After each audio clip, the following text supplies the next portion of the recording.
சிக்கல் பண்ண பார்க்குறாரு. இப்போ இதில் உட்காந்து கம்பாடு வேற எங்கடா டே வா கடைசியாக அவங்க கேள்வி கேட்கலாம். வேலாயுதத்தை பற்றி சொல்லி நான் இப்போ சுதீஷன் சொன்னேன். வேலாயுதம் இந்தூர்காரர் பக்கத்தில் கோவைபுத்தூர் இருக்கிறாரு. இவரே போய் என்னோட ஸ்பீச்சஸ் பூராமே பிடிஎஃப் பண்ணி கொடுத்தாள். இப்போ நீங்கள் பார்த்து எல்லா உரையும் இவர் தான் டைப் பண்ணி கொடுத்தாள். அவர் சம்சாரம் வந்து சாவித்திரியோட பொண்ணு சத்யவான் சாவித்திரியுமே ஒரு சாவித்திரி.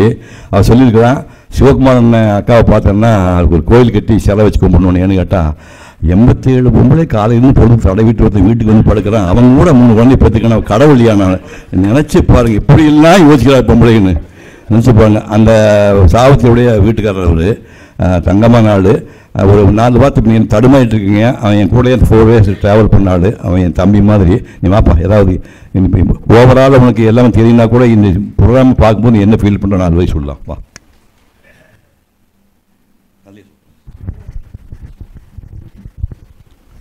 எல்லோருக்கும் வணக்கம். அவர் கூட பயணம் செய்கிறது இருக்குது பாருங்க, அது ஒரு மிகப்பெரிய கொடுமையான விஷயம். இதுக்கு தெரியாம கொரோனா காலத்தில் அவர் கூட ஆரம்பித்தேன். ஒரு 4 புத்தகம் எழுதினோம். அவர் ஒரு நாளைக்கு ஒரு திருக்குறள் கதையை பேசுறதுன்னா ஒரு 4 மணி நேரம் எடுத்துக்குவார். 4 மணி நேரம் டிஸ்கஸ் பண்ணி அதை வந்து ஒரு ஸ்கிரிப்ட் வடிவில் கொண்டு வந்து அதை வந்து திருத்தம் போடுறது இருக்குது பாருங்க. நானும் 25 வருஷம் பத்திரிக்கையாளனாக இருந்தேன். ஒரு நாள் கூட அப்படி திருத்தம் போட்டதில்லை.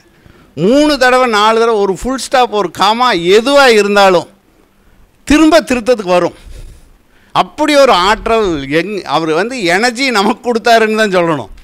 அப்போது அங்கே எந்த இடத்துல யோசிப்பேன்னா, எப்படி இவர் சம்சாரம் வந்து இவர் கூட ஈடு கொடுத்து வாழ்க்கை வாழ்ந்தாங்க அங்கேயே வந்துட்டான் அப்படிங்கிறதா. அப்போது இவர் அமுதவன் ஒருத்தர் ரொம்ப அற்புதமாக இவருடைய ஸ்டோரி எழுதியிருப்பார். அதில் ரொம்ப பிடிச்ச பார்ட் ஒன்று இருக்குங்க, அங்கே தான் நீங்கள் பார்க்கணும். அதில் வந்து இவங்க சம்சாரத்தை பேட்டி எடுத்து அவர் எழுதியிருக்கார்.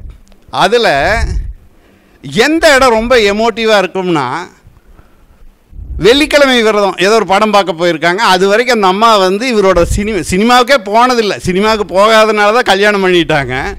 சினிமாவில் ஒரு வேலை பார்த்துருந்தா கல்யாணம் பண்ணியிருக்க மாட்டாங்க.